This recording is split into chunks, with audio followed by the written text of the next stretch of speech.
Okay, Sarah, we are back talking about your group for Selling Like We're Human.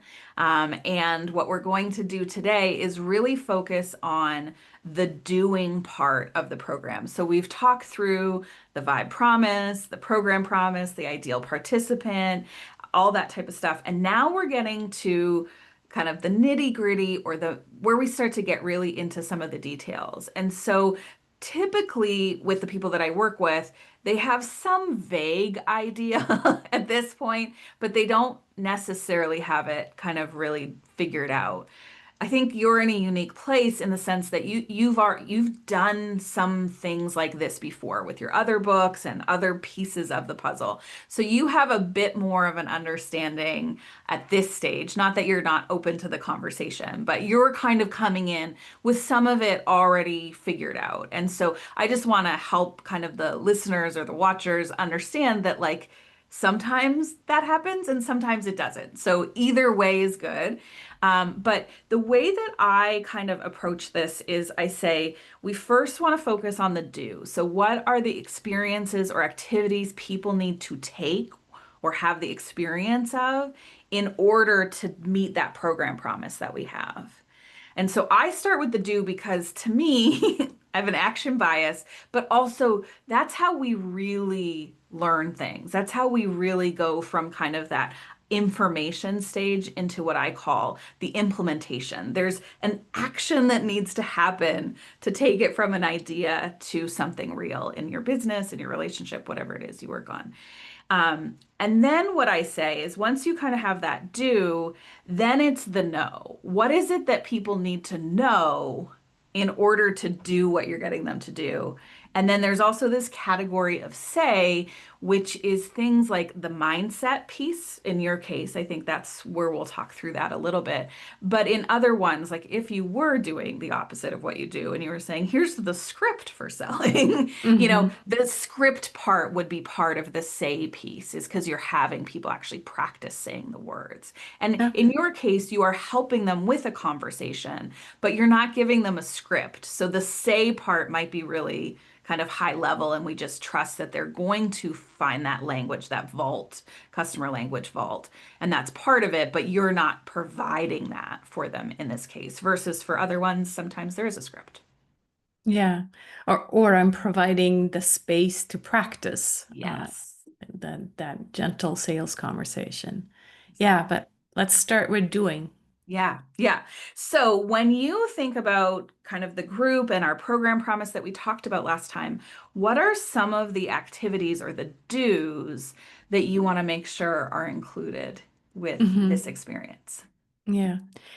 Um, so the first one you already hinted at it is this creating this repository, or I call it the client language vault.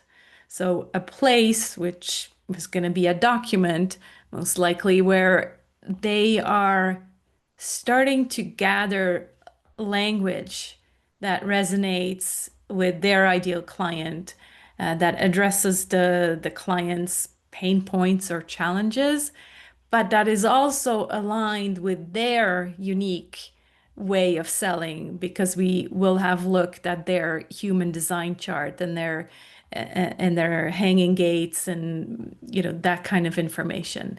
So having that language all in one place will be super helpful for them going forward, for whenever they're creating any offers, whether it's, for emails or their website or sales pages or anything like that. So, so what they're doing, or to me, it's also the tangible value of the program, is is that client language vault Yeah. that they can always come back to. So that's Yeah. one thing. Yeah. Love that. And then once they have that, and we're doing that in the program.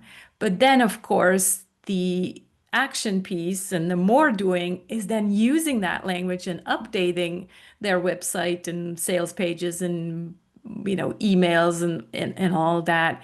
So there is a piece of it that I cannot control, which is then using that new client language and optimizing their pages and all of that. So that to me again is also doing, and it's tangible because it shows a result that can be seen, right?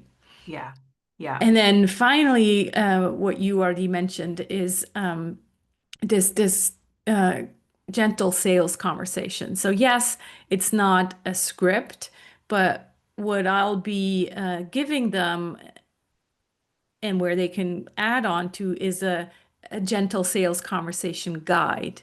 So more like yeah, some guidance on what kind of language and what kind of things to pay attention to. And then they'll also practice this gentle sales conversation in breakout rooms, you know. Yeah. So And I those are some of the things. Yeah, to me that so I oftentimes kind of look at a group and I say, what's the cornerstone do activity, right? And there can be more than one, and I think in this case the vault is one because it really is this has the potential if people use it this way to really impact, as you said, so much their email, their website, their social media. Like it really is that kind of foundation part of the language that they can use that's taking in so much information in the creation of it, the human design, the hanging gates, but also understanding their ideal client, the value proposition, your hero story, like all those things are part of this vault. So it's like there's a culmination that this vault kind of delivers from. And then the other one is this actual sales conversation that they will have a guide, they will support it, but more importantly, it's about making it their own. And they're going to get that through the practice that, or at least the starting points through the Right. practice that'll Yeah. happen within the program. Yeah. Yeah.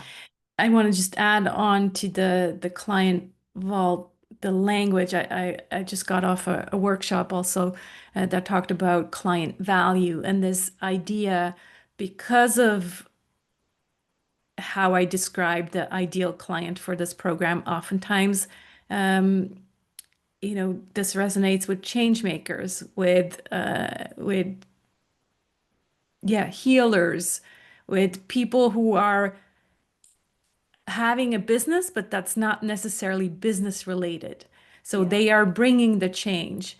And often that I notice it's actually really challenging for them to focus or translate the outcome of their value in a way that resonates with their ideal clients because they are often focusing on more of the intangible values. So Mm, like, mindfulness or yeah, empathy or things like that. And yet that's not the tangible value that the client is looking for.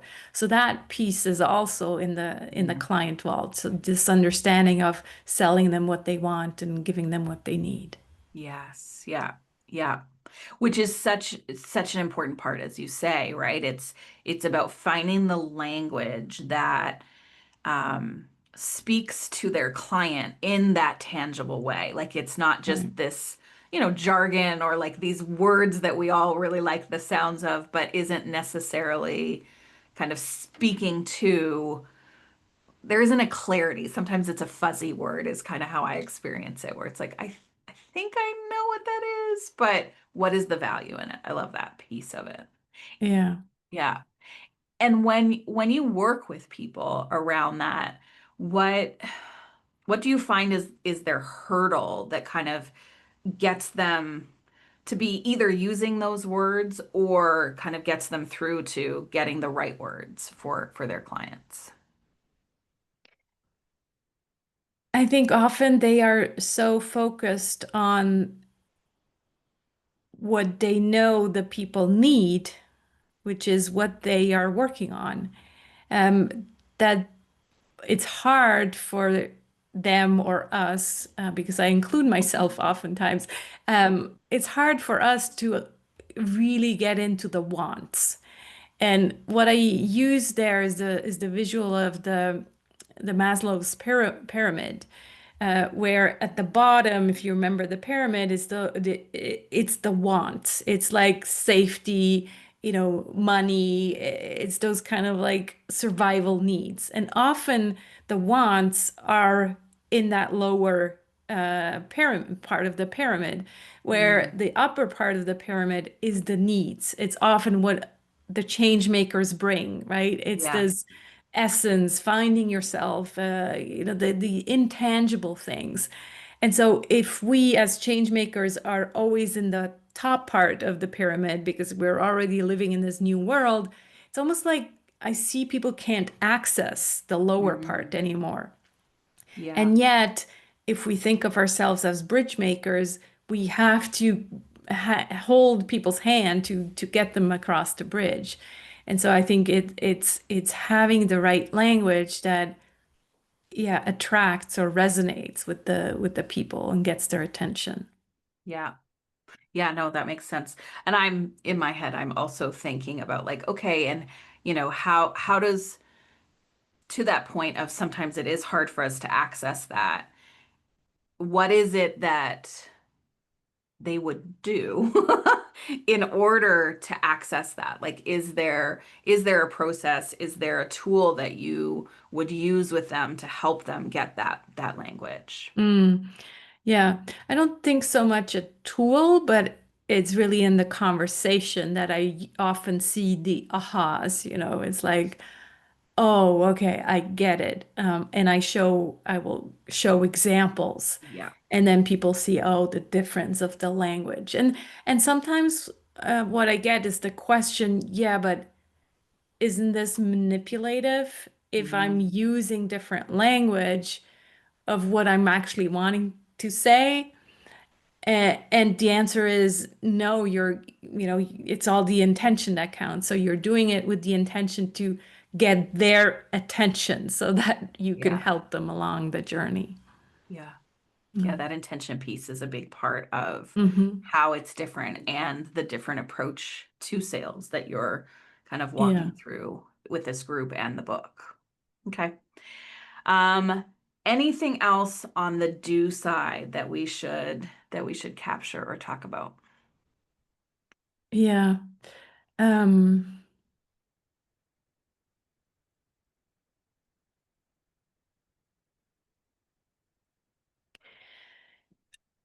I don't know if that goes into the doing side, but when I visualize this group, it's really people who come and share with vulnerability. So the doing is kind of like the active participation, Yeah. because that's where you get the most out of it, is in the active participation. And when I say, I'll put you into accountability partners, well, actually hooking up with those accountability partners because that's how you get the most out of this program. And I Yeah. think any program, it's just so helpful to actually show up and do. Yeah, and it's one of those distinctions, right? Because I always think of a group without that part, that component, just record it, make it a YouTube series, right? Like if it really is only about that information sharing part, there's other ways to do it that makes it kind of easier for people to consume it, right? Right. Readily available to them versus, the language I'll say is do in the group what only the group can do, right? So Yeah. it's like Yeah. only the group can do that kind of reflection together and supporting each other and having those conversations. And so what I love about the vision that you have is there's togetherness in the group, and then there's this accountability partnership that is outside the group. And it's like there's a responsibility as a person saying yes to this program and to get those results that we're saying is part of the program promise. There's an expectation and an invitation that here's Mm. what this support looks like. This isn't, you're not saying here's like a 6 hour a week program where you're doing all the work in the session, right? There Right. will be work that gets done in the session. There will be conversations that will be had in breakout rooms and all that type of stuff. But the bulk of some of this doing is going to require you to do it outside of the program. And I think Hmm. that's not the case with many programs, right? Whether, we can have a whole argument or conversation about kind of like why you might do that or the challenges if you do that. But this one really is, in order to get to this place where you're having these gentle sales conversations comfortably and you're using the right language for both you and the people you're talking to, there's a lot of activity that needs to take place and a lot of work that you need to do, all supported, but there is stuff you have to do outside of the sessions too. Yeah. Yeah. Uh, Thank you for highlighting that. And I would add on top of that, I think the first doing is just show up to the calls. Yes. And we Yeah. had a little conversation about recordings, right? Where, yeah, my default, mind was just like, okay, offer the recordings like everybody does. And then you challenged me on that, and I was like, yeah, it's brilliant. Like I started doing that with the collab workshops. I'm like, it's only if you show up. Yes. And so I was thinking, well, why? Yeah, I agree. Same should be here because the doing happens in the breakout rooms. Most of the doing happens in the breakout rooms, right? And Yes. so I'm not recording these anyways because they're Yeah. intimate and private. And so, what are you really getting out of the program if you're just watching me, pr talk over my slides? Um, Yes. so yeah, I'm like all for, no recordings. Put it in your calendar and make the commitment to show up. I think Yes. it's important, and it's not, it doesn't come from this like finger wagging kind of sentiment. It's just like this is what it takes. Yeah. And and to your point about the gentle sales conversations practice, imagine if you can't, because it's going to be uncomfortable, but if you Yeah. can put yourself into this uncomfortable situation with a peer, with somebody who loves you, imagine how hard it's going to be with a potential client. And so it's Absolutely. a great opportunity to practice these conversations and in a loving and safe space. Yeah. The recording thing is such an interesting piece. It's definitely one of my more kind of controversial, viewpoints. It's one I get the most pushback on, and I totally understand Mm, it because the predominant offers in the market all have recordings, have this whole, recordings from like 10 years ago, we have recordings all over the place. And a couple things, and you've highlighted both of them that stand out for me. One is there's a level of safety you can't guarantee as soon as it's recorded because even if you just share it with the people in the group, it's out of your hands. You really don't know. So whether people are fully conscious of it or not, there is kind of this vulnerability shield that many of us have where it's like, well, I don't know if I want to say that here. And what you're trying to create in this environment is a place, you demonstrate it so well in your book, these vulnerability moments. And right. anytime that, little recording thing at the top of our screen is going, consciously or unconsciously, there's a piece of it. The other part is I think you make it easier for people not to show up because I don't think I'm alone in this where I look at my calendar, I'm double booked, someone's asking me to do something, I'm tired, whatever it is. And if something that I can just watch the recording on is what I'm kind of trying to decide between, I'm going to not show up to the thing that's recorded. Yeah. And it's not that there's anything wrong with watching a recording. But for me, there's also an energy difference. The difference of me recording a video that I know someone is watching on their own versus them watching a recording of other people interacting together, that's a different energy. it takes way longer because you're having these conversations and you're inviting people in and you're giving time for, contemplation. Versus what I always say to people is if you really, really, really want them to have something in case they miss it, record a short video at the end of it just talking about what you talked about. So it's Mhm. like you're speaking directly to them. You're making it only a message for people who weren't there, and you're kind of giving them the pieces of it. And so I think we all get to kind of reconsider that recording thing. And obviously love where we landed on this because Yeah. of it really is you're really helping people to make the decision that they made when they said yes to joining the group and kind of continually making that decision of, Yeah. I want to show up for this. It just also belongs to my bigger belief about spaciousness Mhm. and creating businesses that are humane to us. And if Yeah, we're constantly letting other people's agendas dominate our decisions that we have made, that we're investing, we're putting money and energy into this program that we signed up for, then it's going to be very hard to put up our boundaries for anything else. So such a great that's point. one thing that came up. The Hmm. second thing that came up is like, well, we're hosting a small group, right?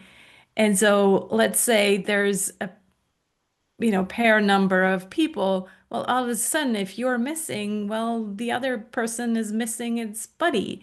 And so Yes, that's, you're going to be missed compared yes, to, yes, a program where there's 100 people, then for sure, yeah, you just show up as a number, you just watch the recording. Why not? yeah, Um, and then the final piece to that is, I think also, I'm calling this program How to Sell in 2026 and Beyond. It's part of how to be sovereign beings in yes, 2026 and beyond. How are yeah, we stepping into our sovereignty? And it might seem like, okay, well, this is getting a bit out of hand, but I think it's part of that conversation. Like, yeah, how do I take responsibility for myself? Like I see it, sometimes when you get because it has to do with sales calls, somebody signs up for your free call and then they just don't show up. How does that make you feel? It makes you feel like shit, right? It's like yes, you don't want it. And so in a way, it's like, well, the program host, in this case me, yeah, I feel a little bit disappointed, right? yeah, And so yeah. just yeah, all of that is I think part of the yeah, it makes me totally say yes, no recordings. Yeah, love it. Love it.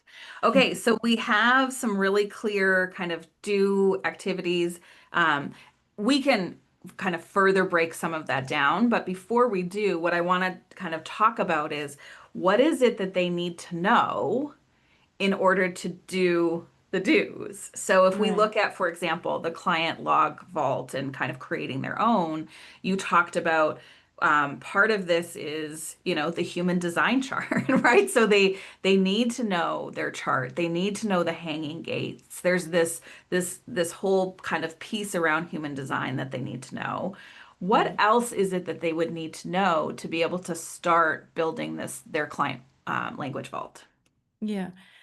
They need to know their ideal client, Mhm. right? They need to have a good idea of who their ideal client is, and the north node of the moon will give us some of that information, but it's not the avatar description or like deep client, ideal client work. So it's more kind of like the astrological part of the ideal client. So ideally, they have done ideal client work before, because they need to know who they're selling to. Yeah. So that's part of the knowing for sure, to combine the two, you know, who they are, but also who their ideal client is.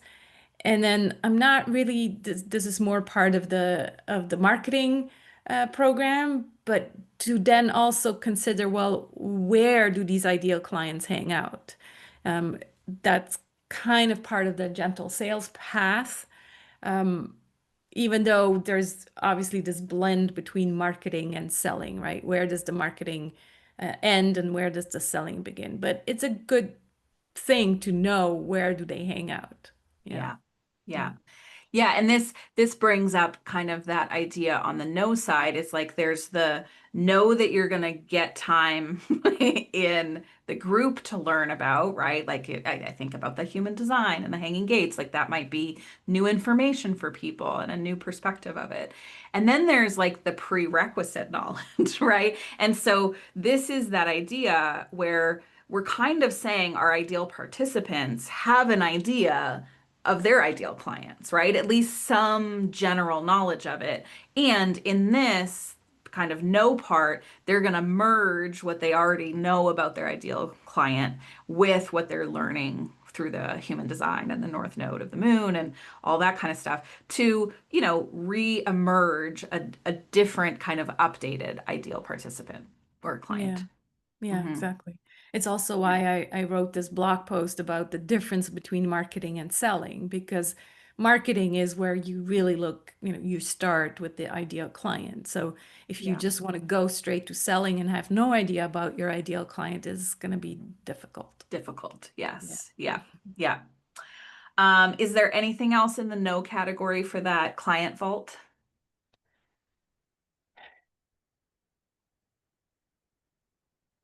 I think that's it. Yeah. Okay.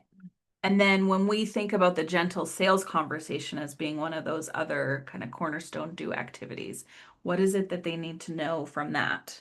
hmm So what we're doing is we're looking at the gentle sales path and drawing that gentle sales path, which is another term that is often used is the funnel. So we're thinking that in a gentle sales path. And what do they need to know there? They need to know about their signposts, or another word for it is lead magnets. Like, are there already existing lead magnets? What are they? What are these invitations that they're sending out with their marketing that help people get along on the gentle sales path in order to then have that gentle sales conversation? Yeah. Yeah. Yeah. And again, here and you've alluded to it, I just want to call it out, is there's some expectation for the participants that you might not have called it a path and you might have seen it as the funnel or, depending on kind of how you've come to this work. But the idea is that we're going to take what you already know and help you to kind of create this gentle sales path based on that. And you might have some holes in that path. Yeah. There might be, There might be just one lead magnet, yeah, right? yes. And so But then understanding that concept, I think, is what the knowing yes, part is. Yeah. yeah, yeah, perfect. Okay. And then is there anything else on the gentle sales? So there's a guide, right? So that's part of the supports, but is there anything else in that guide that we want to call out as kind of a no that they'll need to know? I think they'll get to know, the different way. Um, so getting away from the sales script. So the guide is not something that they needed to know before. It's more like that they're learning about. Yeah. Yeah. Yeah, right. Like that they probably have a script or something that They that they have. might, yeah, But yeah, it's the know in this group is they're going to know through this guide kind of what that conversation, what the approach to it is, what the philosophy behind it is, so that they can start uncovering and deciding for themselves what that gentle sales conversation is. And yeah. then that's where the do is. That's what will then set Practice you it. up to Yeah, practice. yeah, yeah, Yeah, yeah, very yeah. cool. Okay. Anything else on the no side that we'll be sharing with them?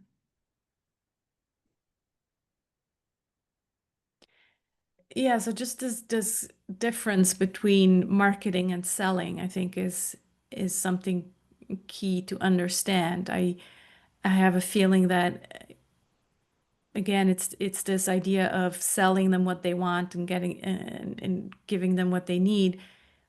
What I feel like I'm doing a little bit is selling them what they want, which is the selling, right? But in this program, I'm not giving them what they want. If they come to the selling program and expect to market, Yeah. then that's not what they're getting. So they need to really be ready to step into the selling, and that is is possible if enough invitations have been sent. Yeah. So if you're already putting, the word out there, and now you're just selling is about helping people with the decision making. And so Yes. that concept needs to be known. Yeah, yeah. Mhm. And I imagine, that's known kind of in the enrollment stage, which is the sales stage, right? It's the getting people to know that this your program exists all the way up until the point that they say, "Yes, I'm in," right? And so part of it's that, but then I imagine as part of the onboarding and then definitely as you start to get into the sessions, this is going to be something that, you repeat and kind of go over because there is a distinction here and it's about helping people to kind of understand where are we at in this, right? And what are we actually focused on? And I imagine sometimes questions will come in and I'll be like, that's kind of more on the marketing side Yeah, versus the selling yeah, side too. yeah. Yeah. Yeah, I need to think about whether, is there something wrong with wanting to understand how to sell before we start marketing? I don't think so, but the implementation, integration then will not be there. And so I Yeah. still think it's not a good fit. Yeah. Yes. Yeah, Yeah. it's not wrong. It's just not a Mm. good fit Yeah. because there is such a clear commitment in this program that there is these doing components. And if Right. you if you've never kind of gone to market with anything, you haven't had a conversation with anyone, it's really hard to put those pieces in your gentle sales path together. It's difficult to have those gentle sales conversations because you Right. don't really know kind of where it's going and where it's leading you. Yeah, exactly. Hmm. Yeah. Mhm. Yeah. So yeah, it's a distinction in who it's for. And Yeah. it's not that you don't have marketing support. That support still exists, right? Like, so if someone's listening to this and they're like, I really want the selling, and they're realizing like, ooh, actually it's the marketing part that I'm at. There's still support. It's just not this particular program yet. There's Right. other support. Yeah, Yeah. exactly. Mm. And then in terms of the say side, I think we talked about it. There's some mindset pieces of this, right? Like in your book at least, there's a lot of, I don't want to say challenging because that seems a little more aggressive than how it comes across, but there really is an invitation to rethink kind of some of these things, right? Like I'm thinking about the, always be closing and you've got the more you got to do calls and calls and calls because more calls equals more sales. Like you really do kind of invite people to reconsider some of these things that we've heard so much that we believe it and you're doing it because they needed to be questioned anyway, but they especially need to be questioned as we go into 2026 and Yeah. beyond. So there is definitely some mindset and kind of reimagining what sales looks like that needs to be part of Totally. it. Yeah. Yeah. I think that's a big piece.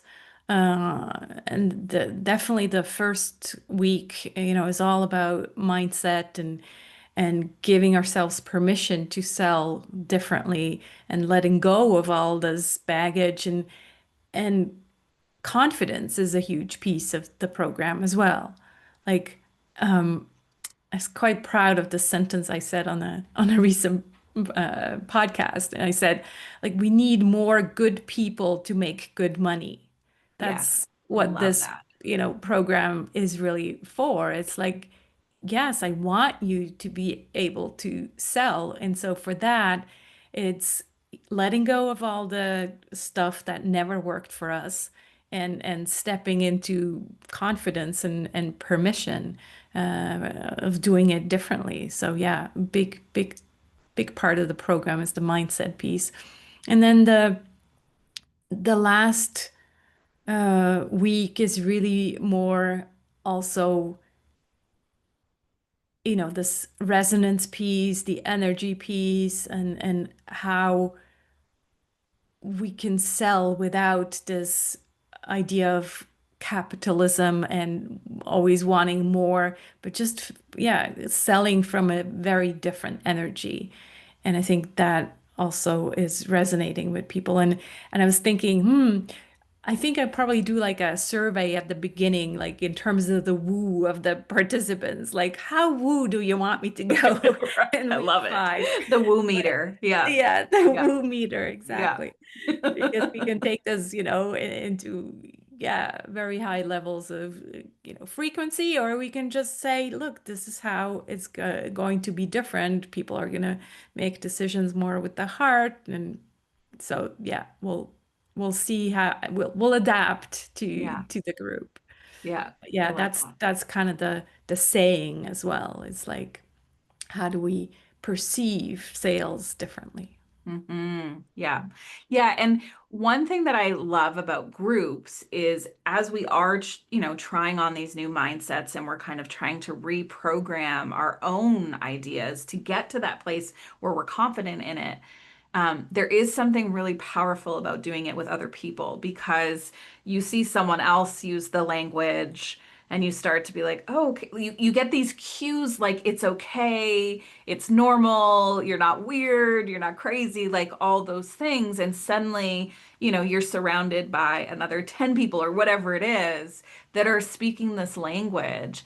And it actually helps normalize it for ourselves, which just builds our confidence even more. And For so it's sure. it's it's one of the reasons I love groups is because, we can take this concept of groupthink, right?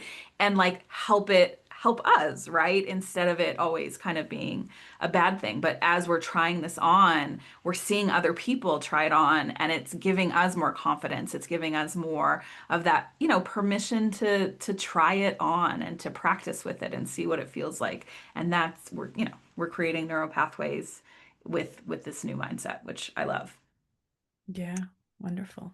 Okay. Well, I think we have it. So typically, if you weren't so kind of already there with what you kind of how you envision this and all this type of stuff, we would start putting this together. But what I think our next step would make sense is you've got kind of the sessions already kind of sorted, you've got the schedule already kind of sorted. So what I think would be really helpful as our next step, kind of in between, or we can do it on the call itself, is go through session by session and identify what are the do's, like what are the activities we're going to have them do, and what are any no's that we need them to, we need to include in that session. So we can kind of look at the session back to back, the whole session schedule, and say, okay, do we have enough time? Is it the right order? What are we doing here? Oh, this is a lot of do. What might that look like? Do we have to do some of it outside? All that kind of stuff. So how does that sound as Exciting. a next Yeah. step? Yeah. Exciting. Yeah. So Okay. cool. Very cool. Awesome. So that's what we'll talk through next time. And I really appreciate yet again, Sarah, that you're we're building this out in public together. So thank you. Wonderful. Thank you. Can't wait.